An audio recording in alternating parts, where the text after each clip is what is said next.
NCC के जेरे तरबियत कैडेट में जामिया के 3 तलबा की डूबकर मौत की खबर सुनकर अहले खाना का बुरा हाल। गैंगरेप की शिकार लड़की को देर रात ले जाया गया सफदरजंग से सिंगापुर के एलिजाबेथ अस्पताल में इलाज शुरू। असमत तासार करने वालों को संगसार करना चाहिए, आजम खान का बयान। जनियों के लिए फांसी की सजा भी कम।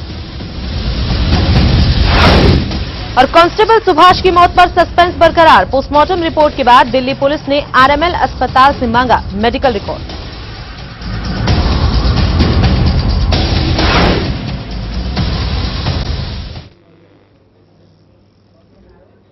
आदाब, मैं हूं नाज आसिफ शेख और पेशे खिदमत है मंजरनामा की शुरुआत कर रहे हैं कांस्टेबल सुभाष चंद्र तोमर की मौत की गुत्थी से।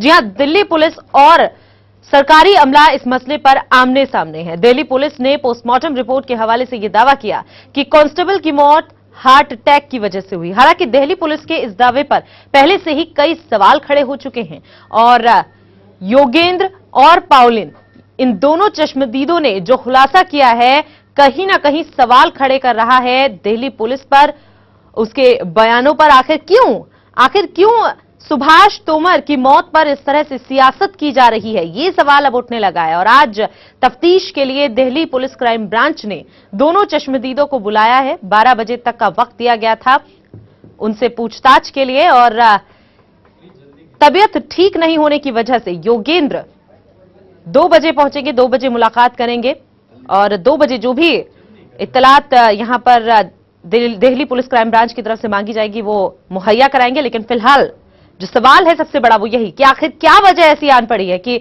दिल्ली पुलिस को सियासत करनी पड़ रही है।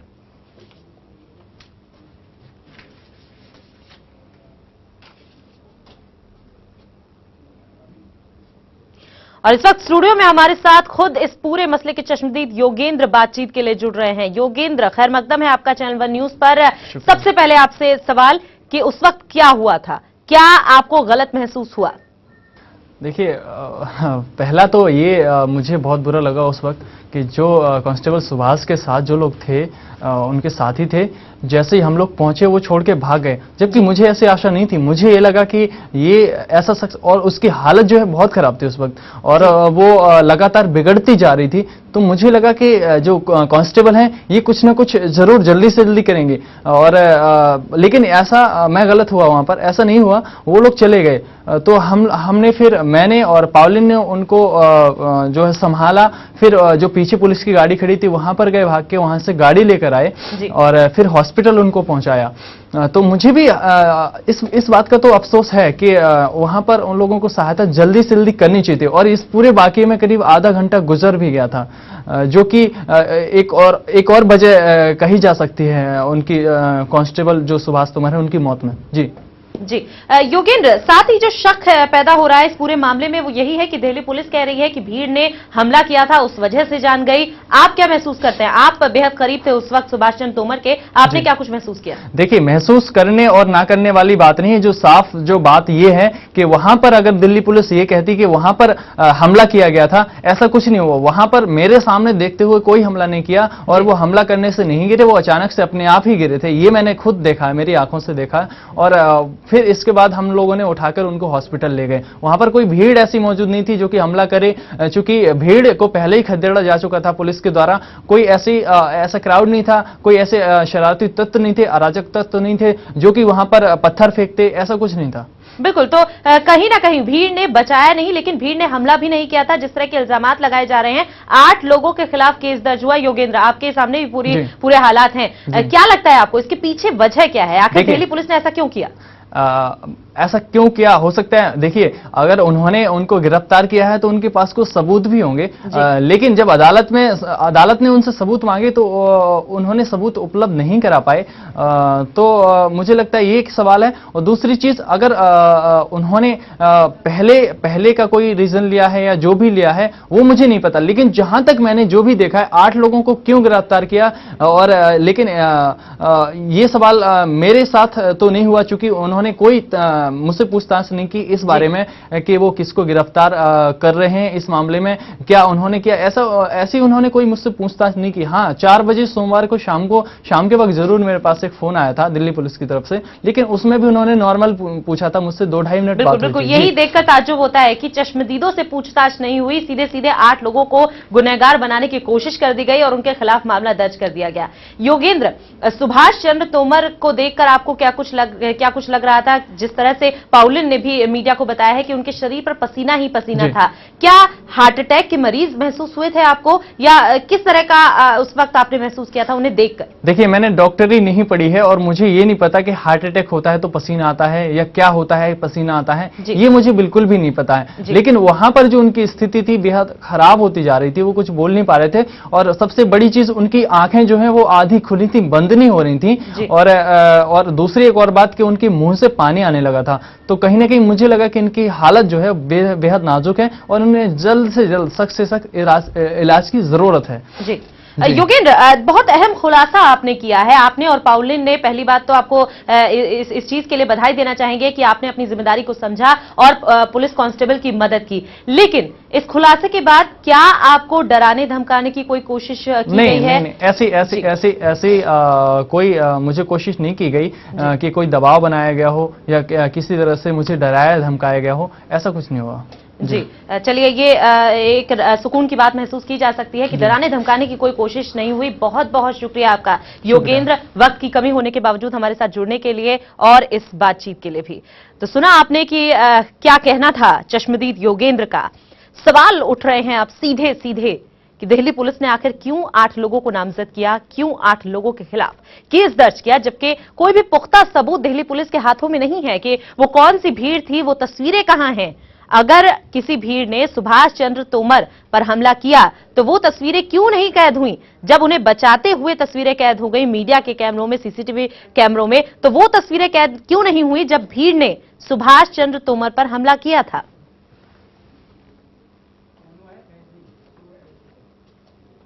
आगे बढ़ेंगे और अब रुख करेंगे अगली खबर का। एनसीसी के जेरे तरबियत कौमी राजधानी के 5 कैडेट की केरला के पेरियार नदी में डूब जाने की वजह से मौत हो गई। मरने वालों में 3 तलबा ताबिश बकरी, दिलशाद आलम और जीशान जामिया मिलिया इस्लामिया में जेरे तालीम थे। हादसे की खबर सुनकर जामिया इंतजामिया ने गहरे दुख का इजहार किया है और अहले खाना का भी बुरा हाल है।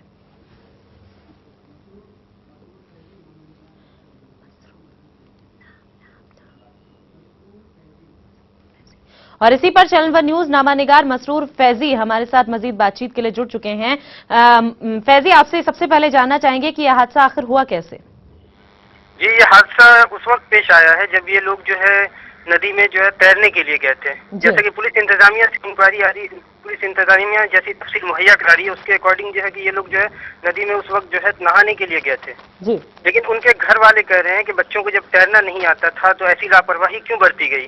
उनकी वालिदा जो है, दिलशाद की वालिदा से मेरी मुलाकात हुई है जी। और उनके वालिद जो है खुर्शीद आलम साहब, उनसे भी मुलाकात हुई है, जो दिमागी तौर पे उनका इतना बुरा हाल है जी। कि ऐसा लग रहा है कि इकलौते बेटे की मौत के बाद रोते रोते बुरा हाल हो गया है। जाहिर तौर पर फैजी, अंदाजा लगाना आसान है कि अहले खाना की क्या हाल इस वक्त होगा उनका। लेकिन सवाल जिस तरह से उठे हैं, अब आपने भी जिक्र किया कि जब तैरना नहीं आता था तो आखिर क्यों पानी में भेजा गया, क्या इसे लेकर कोई तफ्तीश हुई है अब तक? जी, ये दिल्ली पुलिस भी ऐसा कह रही है कि 5 कैडेट्स की नदी में डूबने से जो मौत हुई उसके लिए हम तफ्तीश कर रहे हैं। इनके घर वाले तफ्तीश का मुतालबा भी कर रहे हैं लेकिन अभी तक किसी तफ्तीश की कोई रिपोर्ट नहीं आई है। जामिया के जो डायरेक्टरेट हैं, कोऑर्डिनेटर एनयू खान से हमारी मुलाकात हुई है जी। तो उन्होंने भी यही कहा कि तफ्तीश की जो है हम कोशिश कर रहे हैं और तफ्तीश करवाएंगे। जी, जामिया इंतजामिया ने गहरे दुख का इजहार तो किया है, लेकिन क्या कोई बयान इससे मुतालिक आया है कि आखिर ये लापरवाही कैसे हो गई, क्यों हो गई? फैजी, क्या आपको आवाज मिल रही है हमारी?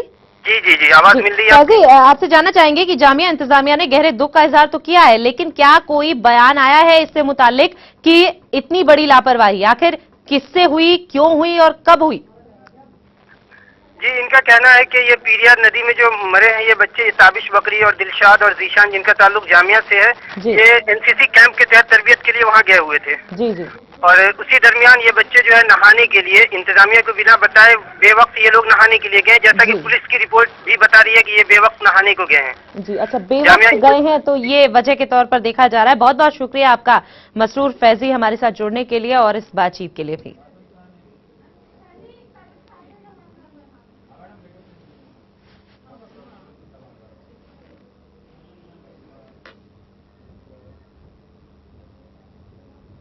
और अपने बयानात को लेकर अक्सर सुर्खियों में रहने वाले उत्तर प्रदेश के शहरी तरक्की वजीर आजम खान ने कहा कि जानियों के लिए फांसी की सजा भी कम है, इन्हें सरेआम पत्थर मार मार कर हलाक कर देना चाहिए। चलती बस में एक लड़की की इज्तिमाई असमत दरी के मामले में पूछे गए सवाल के जवाब में आजम खान ने कहा कि ऐसे जुर्म के लिए फांसी की सजा बहुत हल्की है।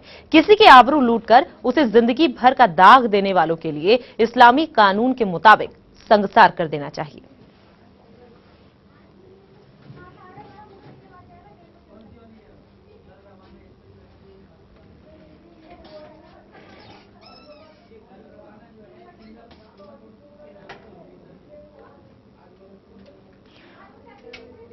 तो आजम खान ने सख्त लहजे में मजम्मत की है दिल्ली गैंगरेप की और वकालत की है सख्त से सख्त सजा की। उनका कहना है कि जानियों के लिए फांसी की सजा भी कम है, इन्हें सरेआम पत्थर मार मार कर हलाक किया जाना चाहिए, क्योंकि किसी के आबरू लूटकर उसे जिंदगी भर का दाग देने वालों के लिए यह सजा बहुत हल्की है। इस्लामी कानून के मुताबिक इन्हें संगसार कर देना चाहिए।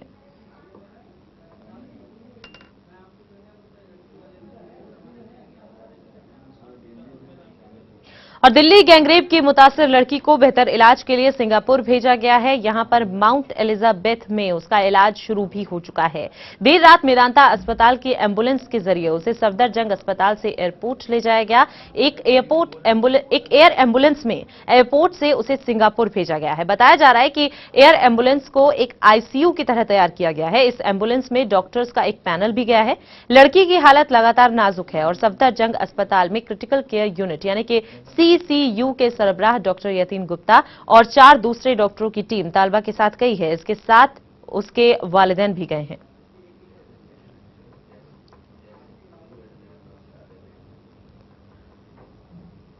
और इसी पर मजीद बातचीत के लिए हमारे साथ फोन लाइन पर चैनल वन न्यूज नामानिगार आरके रावत जुड़ चुके हैं। आरके, इलाज शुरू हो चुका है सिंगापुर में, क्या वहां से कोई भी इत्तला हासिल हो पाई है कि कैसी है मुतासिर लड़की की तबीयत?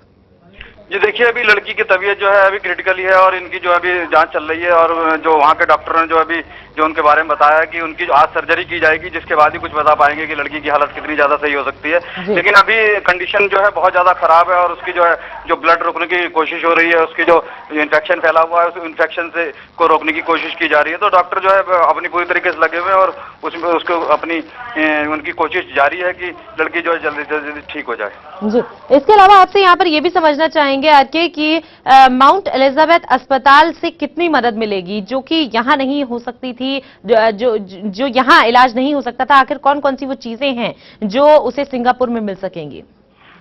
देखिए, जो माउंट एलिजाबेथ हॉस्पिटल है यहाँ जो है ट्रांसप्लांट की, चाहे वो कोई भी ऑर्गन ट्रांसप्लांट हो, उसकी बहुत अच्छी सुविधाएं हैं। फिर वहाँ जो है ऑर्गन्स जो हैं वो आसानी से उपलब्ध हो जाते हैं। फिर वहाँ के नियम जो हैं वो काफी उदार हैं उस देश के, जो माउंट एलिजाबेथ के जो हॉस्पिटल में जो ऑर्गन्स जो ट्रांसप्लांट किए जाते हैं, तो वहाँ के जो नियम इतने उदार है कि वहाँ इतनी जो कानूनी प्रक्रिया नहीं है। फिर दूसरी स्थिति की हाई क्लास वर्ल्ड लेवल का हॉस्पिटल है और वहाँ जो है बड़े बड़े सेलिब्रिटीज से लेके बड़े बड़े जो लोग हैं वहीं अपना जो भी चाहे लीवर ट्रांसप्लांट हो चाहे किडनी ट्रांसप्लांट हो वो वहीं लगातार करवाते हैं और वो सही भी होते हैं।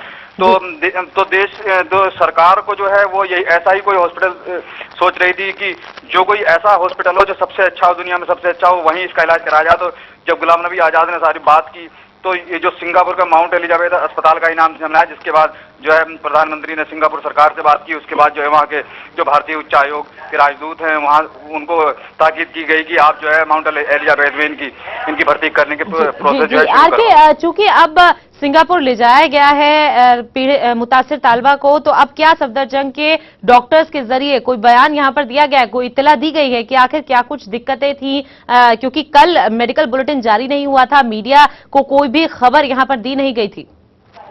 जी बिल्कुल, जो डॉक्टर अथानी है और डॉक्टर एस.सी. वर्मा है उन्होंने भी कहा था कि लड़की की हालत बहुत ज्यादा नाजुक है और उसका जो है प्लेटलेट्स जो है बहुत जो गिर गए हैं। उसके बाद जो WBC कम हुआ है, इन्फेक्शन बढ़ गया है शरीर में और जो है हीमोग्लोबिन की स्थिति वो भी काफी खराब है। तो जो स्थितियां हैं बहुत विकट हो चली थी जो इनके संभालने में नहीं आ रही थी। इसी वजह से इन्होंने जो है पिछले 2 दिन से ये परेशान चल रहे थे। इसके बाद जो है कल डॉक्टर नरेश त्रेहन ने भी जो है सफदरजंग हॉस्पिटल का दौरा किया। उसके बाद जो लड़की की कंडीशन को देखा तो उन्होंने भी कहा कि लड़की की हालत क्रिटिकल, इसको तुरंत जो है यहाँ से शिफ्ट करके या तो मेदांता में शिफ्ट किया जाए या फिर इसको विदेश भेजा जाए। उसके बाद जो है सारी प्रक्रिया शुरू हुई और जो सरकार ने तुरंत इसका वीजा बनवाया, पासपोर्ट बनवाया लड़की के माँ बाप का और 4 डॉक्टरों को टीम जिसमें यतीन मेहरा है सफदरजंग के और पी.के. वर्मा है एम्स के, इनको जो है उनके साथ भेजा गया लड़की के साथ। और आनंद फानन में तैयारी की गई जो मीडिया से बिल्कुल छिपा के बात हुआ है। जी बहुत बहुत शुक्रिया आपका आरके हमारे साथ जुड़ने के लिए और इस बातचीत के लिए भी।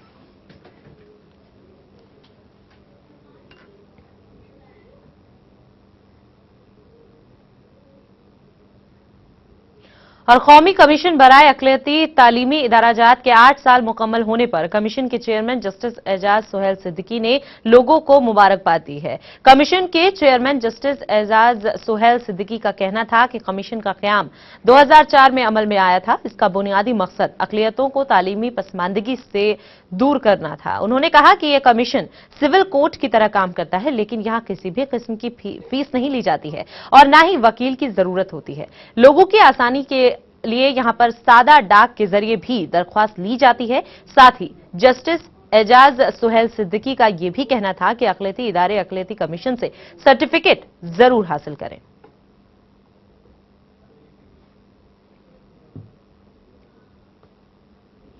और उर्दू के आफाकी शायर मिर्जा असादुल्लाह खान गालिब के यौम पैदाइश की मुनासबत से साहित्य कला एकेडमी में एक कैंडल मार्च निकाला गया, जिसमें गालिब के सैकड़ों मद्दाहों ने हिस्सा लिया। इस मौके पर मारूफ कव्वाल उस्ताद इकबाल अहमद खान और पाकिस्तानी कव्वाल उस्ताद मजहर उमराव बंद खान ने अपने दिलफरीब अंदाज में गालिब का कलाम सुनाकर हाजरीन का दिल जीत लिया। साथ ही इस मौके पर दिल्ली के वजीर तवानाई हारून यूसुफ, दिल्ली अक़लियती कमीशन के चेयरमैन सफदर एच खान भी मौजूद रहे। दिले नादां तुझे हुआ क्या है, आखिर इस दर्द की दवा क्या है। इस खूबसूरत शायरी के खालिक और उर्दू के आफाकी शायर मिर्जा असदुल्लाह खान गालिब के यौम पैदाइश की मुनासबत से साहित्य कला एकेडमी में एक कैंडल मार्च निकाला गया, जिसमें गालिब के सैकड़ों मद्दाहों ने हिस्सा लिया। इस मौके पर मारूफ कव्वाल उस्ताद इकबाल अहमद खान और पाकिस्तानी कव्वाल उस्ताद मजहर खान ने अपने दिलफरेब अंदाज में गालिब का कलाम सुनाकर हाजरीन का दिल जीत लिया। साथ ही इस मौके पर दिल्ली के वजीर तवानाई हारून यूसुफ, दिल्ली अक़लियती कमीशन के चेयरमैन सफदर एच खान भी खास तौर से मौजूद रहे। दिल्ली के वजीर तवानाई हारून यूसुफ ने पाकिस्तानी गुलकारों का खैर मकदम करते हुए फरमाया कि पाकिस्तानी मेहमान इस लिहाज से भी खुशनसीब है कि उन्होंने गालिब का कलाम गालिब के घर में पढ़ा।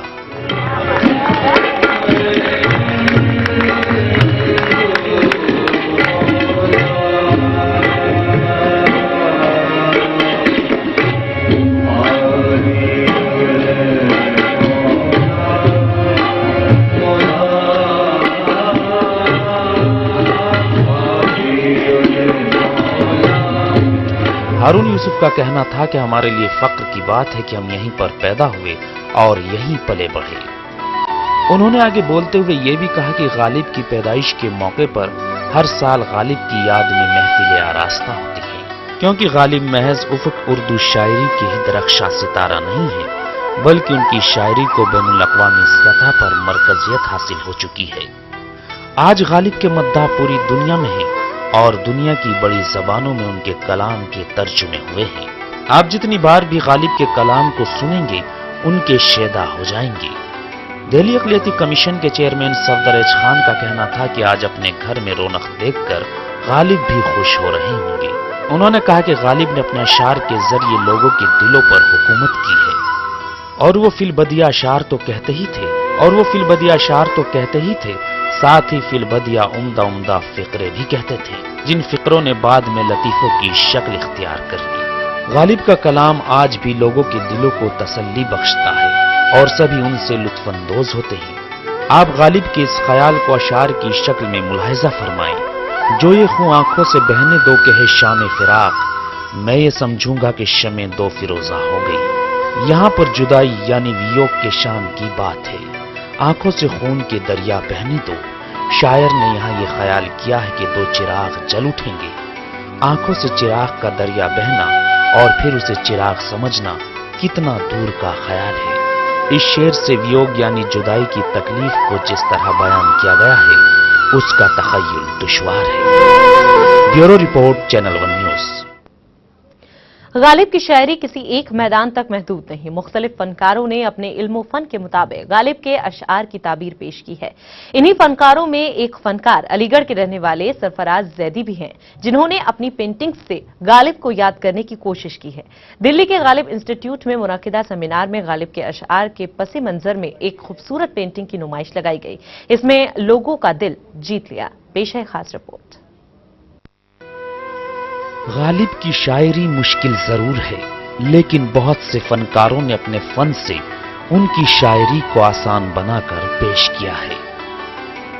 गालिब की शायरी किसी एक मैदान तक महदूद नहीं। मुख्तलिफ फनकारों ने अपने इल्म फन के मुताबिक गालिब के अशार की ताबीर पेश की है। इन्हीं फनकारों में एक फनकार अलीगढ़ के रहने वाले सरफराज जैदी हैं, जिन्होंने अपनी पेंटिंग से गालिब की खिदमत करने की कोशिश की है। दिल्ली की गालिब इंस्टीट्यूट में मुनक्कदा सेमिनार में गालिब के अशार के पस मंजर में एक खूबसूरत पेंटिंग्स की नुमाइश लगाई गई।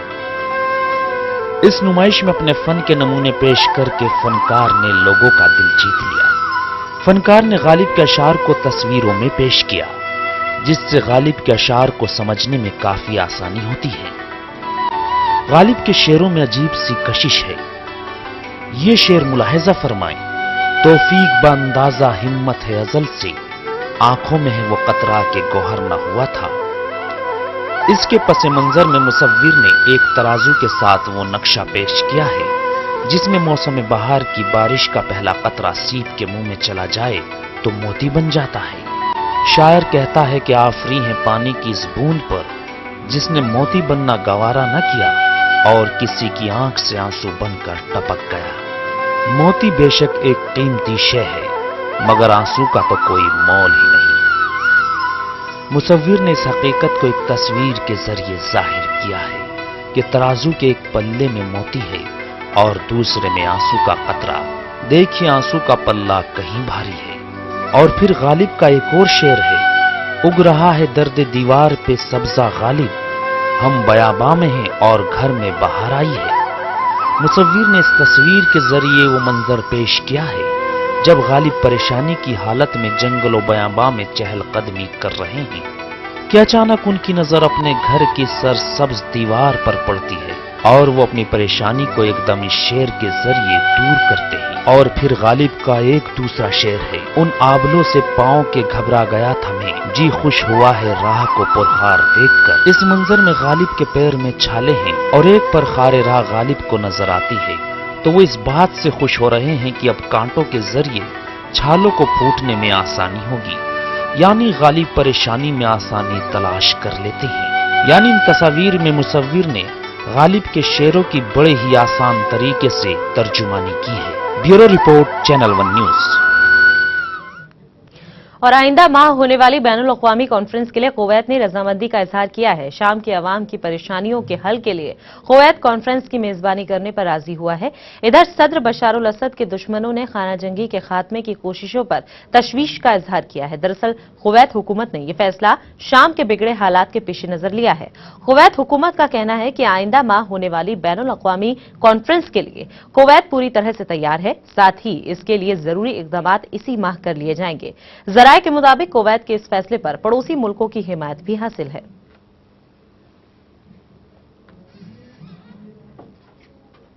और खलीज कॉरपोरेशन काउंसिल यानी कि जीसीसी के रुकन ममालिक ने मनामा में अपने सरबराह इजलास में मुश्तरका फौजी कमान के क़याम से इत्तफाक किया है।